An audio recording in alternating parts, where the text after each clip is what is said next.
Nos acompaña el congresista Luis Iberico, él es vocero alterno de Alianza por el Gran Cambio. Congresista, muy buenos días. Muy buenos días a todos ustedes. Antes de hablar sobre el tema de la bicameralidad, queríamos saber su posición respecto a este ataque que ha sufrido la familia del congresista Reyardo.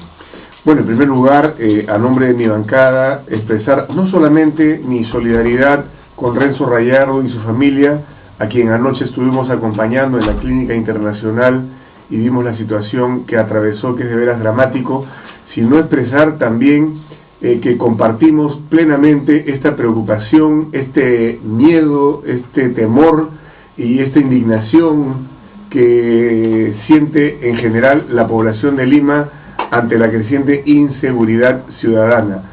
Lo que le pasó a Renzo es algo que le pasa a un personaje público, pero esto ocurre todos los días en nuestras calles, a mucha gente, y no es, en este caso, en el caso de la niña, la hijita de Renzo Reyardo, no es la primera criatura que resulta herida por estos ataques alevosos donde estos delincuentes ya no tienen ningún tipo de miramiento. Recordemos el caso de Romina y tantos otros que hacen que finalmente estos pequeños, estos angelitos, paguen las consecuencias de estos delincuentes que actúan con impunidad.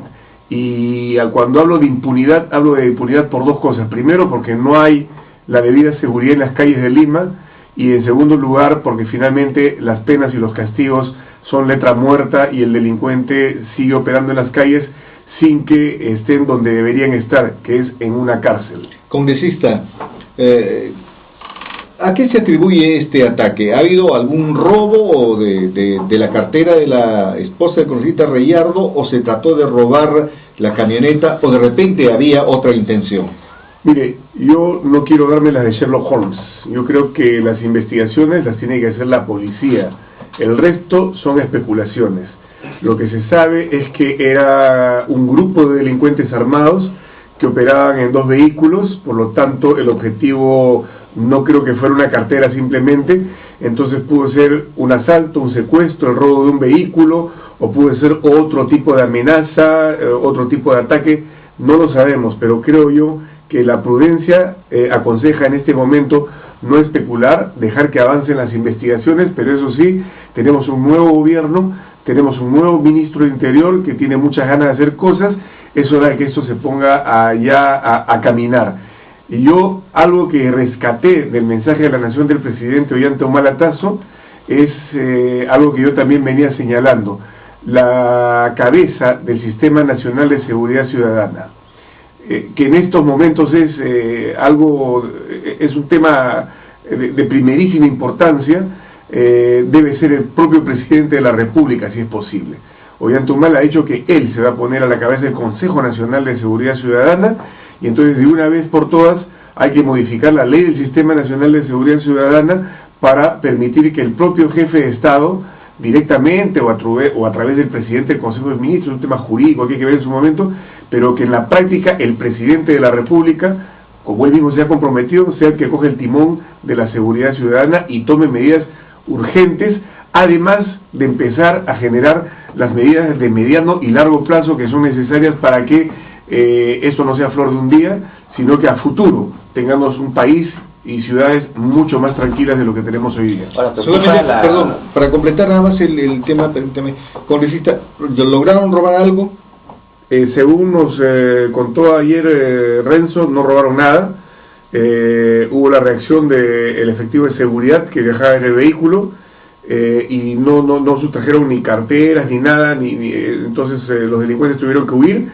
El jefe de seguridad del Estado me indicó que uno de los delincuentes estaría herido y que hay pues intensos operativos para dar con esta gavilla de delincuentes. Preocupa la ferocidad de los delincuentes, congresistas, porque han atacado a una persona que, sabiendo ellos, tiene seguridad. Es decir, ya no es un empresario o un ciudadano de a pie, ¿no? Ellos sabían que había seguridad de por medio. Deberían suponerlo, porque si han estado esperando que salga el vehículo con la señora, con la hija y sabe Dios y con Renzo Reyardo, si han estado esperando es porque ya tenían vista su presa, ¿no? Y han estado esperando en la puerta del negocio de Renzo Reyardo en San Borja, en la avenida San Luis, donde están las famosas cevicherías, que es una zona muy transitada, y entonces si estaban esperando, deberían saber que se trataba de la familia de un parlamentario y que por lo tanto podría tener algún tipo de seguridad policial, como que la tenía, ¿no? Pero los delincuentes ahora pues actúan con ferocidad, están armados con pistolas, revólveres, hay mucho tráfico de armas, tráfico ilegal de armas en la capital y en general en el Perú, y no reparan en nada, ni siquiera en que haya criaturas, nada, ¿no? Ellos disparan a matar, y eso es ya sumamente grave, y no queremos que Lima llegue a ser como otras ciudades que están en una situación peor todavía que la nuestra, ¿no? Como Ciudad Juárez y otros tantos ejemplos que tenemos que estar mirando con mucha atención. Hay algunas voces que están pidiendo que se declare la ciudad en emergencia. ¿Podría ser contraproducente esta medida? Bueno, no es estado de emergencia, ¿no? Pero sí declarar la ciudad como Lima, y no solo Lima, ¿no? Trujillo, Chiclayo, tantas ciudades grandes que ahora zozobran por las arremetidas de las bandas de delincuentes, podrían perfectamente ser declaradas en emergencia en el tema específico de seguridad ciudadana. Lo que hay que hacer de inmediato es recuperar el control de las calles. Lo primero que hay que hacer es que la policía esté rondando las calles. Y a mí me parece que se están pensando en varias medidas. Una de ellas es, por ejemplo, sacar a los policías de las oficinas. Yo creo que habría que sacar a los policías de los operativos. Y esto es grave porque, y esto nos habla de un tema que hay que hablarlo con franqueza y con sinceridad, y con ello no pretendemos mediar la imagen de la Policía Nacional del Perú ni de los buenos policías, que los hay y muchos, pero hay mucha corrupción en la policía, y esta tiene que ser la primera tarea a atender por el ministro. Y hablo de corrupción de alto nivel, de mediano nivel y del menudeo también. Ayer conversaba con un policía de estos que están en la calle, ¿no? Y me dice, congresista, hace un tiempo se compraron las famosas motocicletas grises para la seguridad ciudadana. Yo voy a averiguar exactamente cuántas se compraron. Estas motocicletas fueron distribuidas en la ciudad de Lima para que operaran en cuadrantes de un promedio de 10 manzanas a la redonda, para que patrullen por cuadrantes Lima, ¿no? Tipo plan telaraña, ¿no? En un cuadrante una moto que está dando vueltas permanentemente con efectivos policiales para tener la presencia disuasiva, preventiva de la policía y la reacción inmediata. Bueno, todas esas motos ahora están bajo el régimen que en la jerga policial le llaman la pampa libre. O sea, ya no te aboques a tu manzana, ahora te vas a abocar a cualquier cosa. ¿Cuál es esa cualquier cosa? Los operativos. ¿Qué son los operativos? Un jefe policial, que puede ser un oficial superior, un oficial subalterno, le dice, vayan a hacer operativos y traigan plata, ¿no? Entonces al pobre policía los mandan a traer plata, les ponen una cuota que tienen que traer, y usted tiene las motos que deben estar para el servicio de la seguridad ciudadana, están al servicio para el bolsillo de algún policía corrupto que hace que los otros policías, los guardias, los superiores, los subalternos, estén en la calle cometiendo este tipo de delitos, porque son delitos, de estar buscando coimas en lugar de estar cuidando la seguridad. Y esto que pasa con las motos de seguridad ciudadana, me dice este policía, que hay que ver dónde están en este momento, por ejemplo, dónde están esas motos, esto está sucediendo también con tránsito. También están comprometiendo a las motocicletas que tienen que estar cuidando y patrullando las principales avenidas de Lima, también para realizar operativos. Oiga, señor, en este momento más que operativos, lo que necesitamos es que patrullen la ciudad. Así que yo creo que el ministro del Interior tiene que controlar el tema de los operativos, que no tienen que desaparecer, evidentemente, pero los operativos son misiones especiales, ¿no? No pueden proliferar por toda la ciudad. Uno se da la vuelta a la esquina, operativo. ¿Y quién ha hecho este operativo? ¿Para qué es el operativo? Ni saben, te buscan, te rebuscan y al final vamos a arreglar, ¿no? Entonces este tema, que a mí me duele tratarlo como congresista y como alguien que siempre ha estado cerca y estará cerca de la policía, me duele tratarlo, pero es una realidad que tenemos que mirar. Entonces, si la corrupción que hay en la policía y que está afectando a nuestra institución nos aleja a este policía de su noble misión de cuidar la seguridad de los ciudadanos, es algo que se tiene que combatir de inmediato, ¿no? Y basta de operativos y más patrullaje en las calles. Usted dice bien, congresista, por cuanto después de las fiestas patrias, últimamente hemos visto el sábado, entre Pueblo Libre, entre Breña, una cantidad tremenda de estas motocicletas grises. Las grises son para seguridad ciudadana. Estaban deteniendo vehículos. ¿Y cuántos había? Un policía o dos policías. Claro. Y generalmente para los operativos requieren de mucho más dotación, y están al mando de un comandante por lo menos. Pero un policía, de un oficial o de un técnico superior. Ya. Pero ellos eran dos que estaban haciendo de las suyas, parando a múltiples carros. ¿Y cuál es la seguridad que mira, sin el ánimo de defenderlos, pero te apuesto, ¿no? que esos policías están ahí porque algún superior de ellos los ha mandado para que traigan un recurso para su bolsillo. Esto, qué pena, ¿no? Pero suele suceder, ¿no? Una tarea más para el policía que recién salió de la escuela de sus oficiales, de repente, apenas lo destinan a una comisaría, a una unidad, ya lo están malogrando desde el principio, ¿no?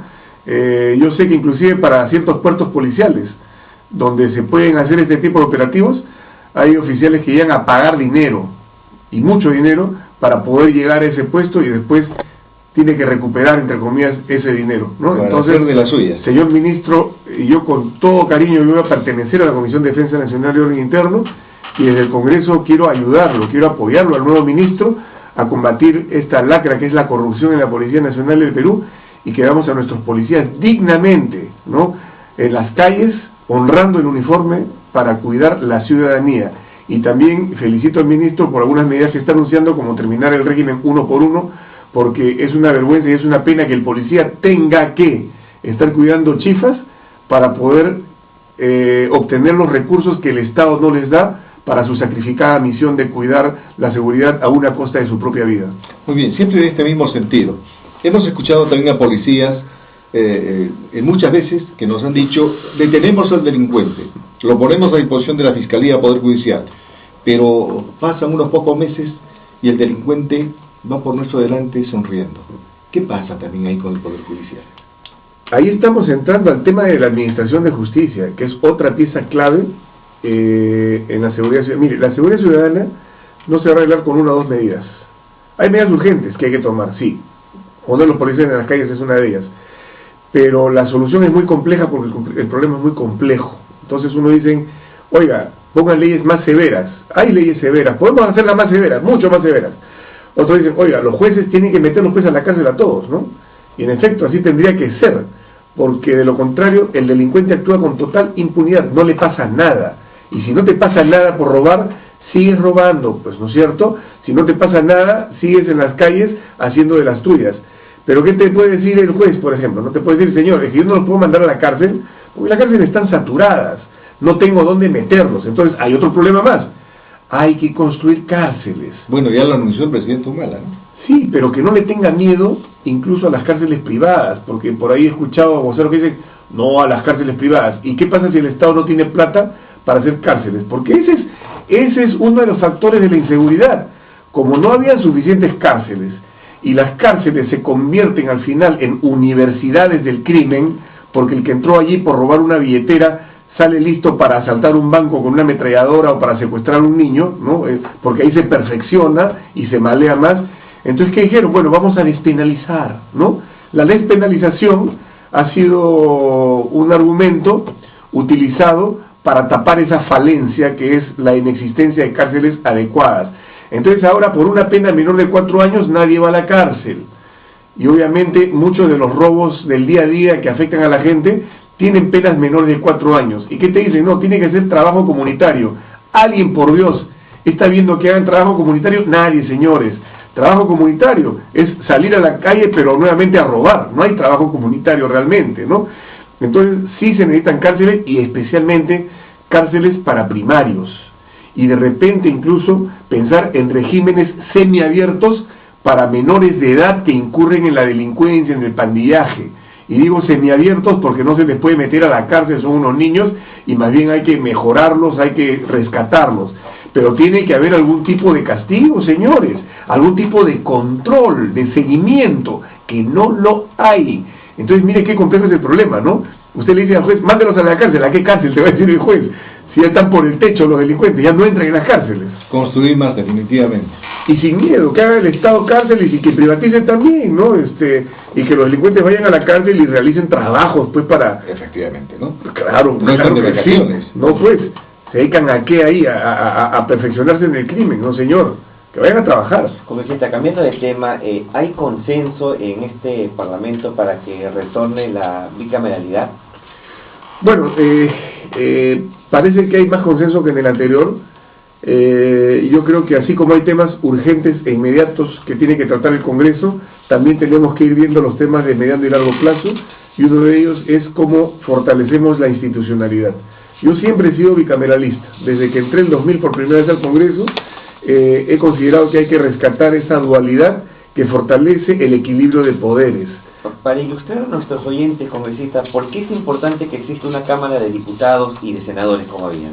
Bueno, yo no voy a argumentar razones históricas, que las hay, porque el Perú siempre ha sido un país bicameral, tampoco demográficas, porque en los países donde hay alta cantidad de población suele haber doble cámara. La cámara única es muchas veces para países muy pequeños, pero sí institucionales, ¿no? Muchas veces el unicameralismo ha sido utilizado para debilitar al Parlamento de la República y ha sido implementado por regímenes tiránicos, ¿no? En este caso fue justamente el fujimorismo que tras el autogolpe disuelve el Congreso de la República y crea el Congreso de una sola cámara. ¿Y qué nos prometió? Un Congreso mejor, más ágil, más rápido. ¿Y qué tenemos? Un Congreso peor que el que nunca ha habido. Usted y yo, colega, hemos cubierto Congreso cuántas veces cuando había doble cámara y era un Congreso que era pues para quitarse el sombrero.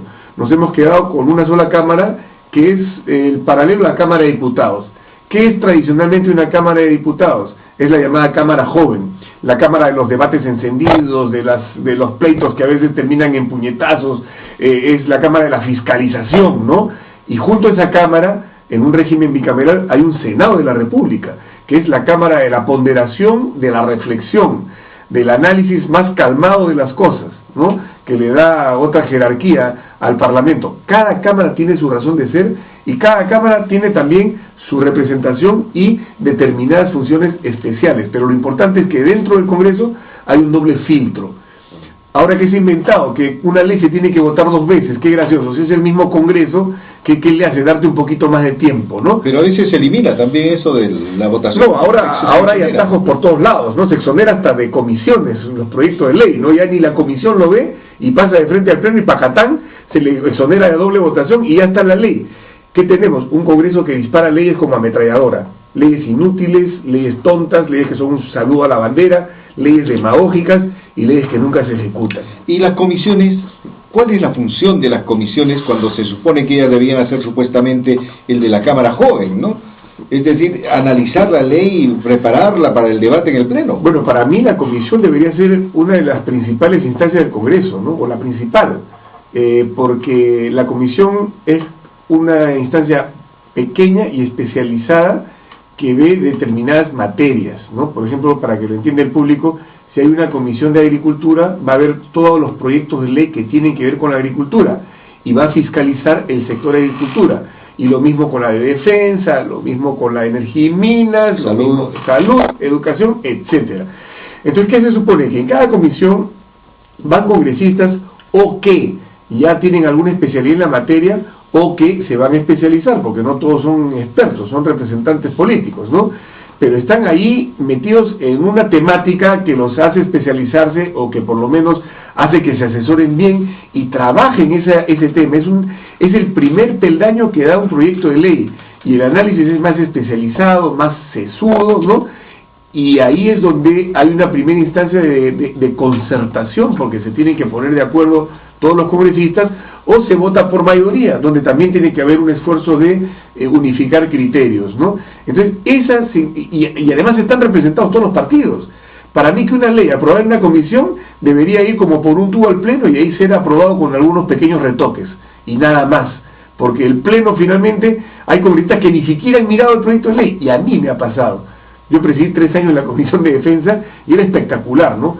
Había proyectos de ley que trabajamos durante meses, y lo trabajamos durante meses porque teníamos todo tipo de asesorías, traíamos especialistas, traíamos a los involucrados en los sectores, y de ahí venía un proceso de deliberación, de discusión, hasta sacar una ley bien armada, ¿no? Lo llevabas al pleno, lo exponías, y por ahí alguien de un partido que tiene un representante en la comisión y que había estado de acuerdo en la comisión con esa ley, levanta la mano, dice que la ley es una porquería, que hay que cambiar esto y el otro, y que se vaya a comisiones, o si no, otro que agarra y dice yo voy a votar, pero con la condición de que me cambie tal artículo, ¿no? Entonces al final salió un mamarracho.